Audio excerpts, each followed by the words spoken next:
What's up guys, welcome back to the channel. हिजो एक दिन भिडियो अपलोड गर्ने र आज म उठ्न त क्या छिटो उठ्छ क्या तर खाटबाट निस्केर यस्तो निन्द्रा लागेर सो भर्खर उठेर मुख सुख धोयो अरे अब I will get ready brush गरेको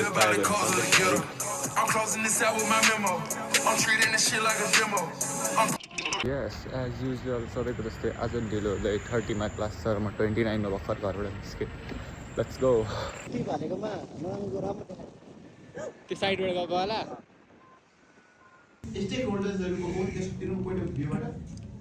चाइनिजमा हालो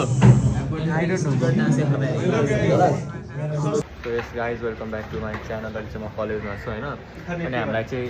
यत्रो धेरै मिहिनेत गरेर यस्तो आइओटीको प्रोजेक्टहरू गराउनु लाउँछ है यहीँ केवल पनि छ त्यस्तो गराउनु लाउँछ र लास्टमा यत्रो मिहिनेत गरेको सामानहरूलाई चाहिँ यसरी फालिदिन्छ नि त्यो स्टुडेन्टले त्यत्रो मिहिनेत गरेर बनाएको केही फाइदै भएन नि त्यही भएर यस्तो मिहिनेत गरेर यस्तरी बनाउँदैन किनकि कलेजले एट द एन्ड यसरी नै फाल्छ। अभिषेक चाहिँ भर्खर टोइलेटमा आएर गुगाएर टक्क निस्क्यो है हात धोएर साबुन पनि नलगाउनु धोएर किनकि त साबुन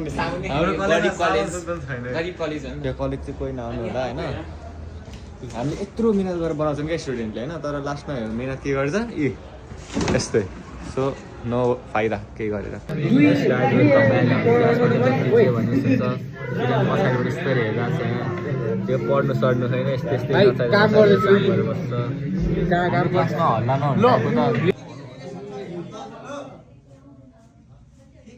यस गाइज म चाहिँ आज त माम घर आएको खेल्नलाई चाहिँ यहाँ यत्रो बच्चाहरूसँग फुला खेल्नलाई चाहिँ यत्रो बच्चासँग हेरेर इम्पोस्टरी खेल्नलाई यस गाइजमा चाहिँ बल खेलेर माम घर आएको थिएँ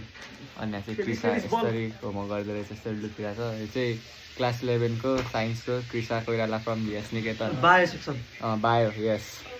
पढ्ने मात्रै होइन मिहिनेत गरेर क्रिसा यहाँ सेल पनि बनाइरहेको छ गाइज हेर्नुहोस् yes guys sale was pretty good र आजको लागि यति मात्रै केही कन्टेन्ट छैन बाई।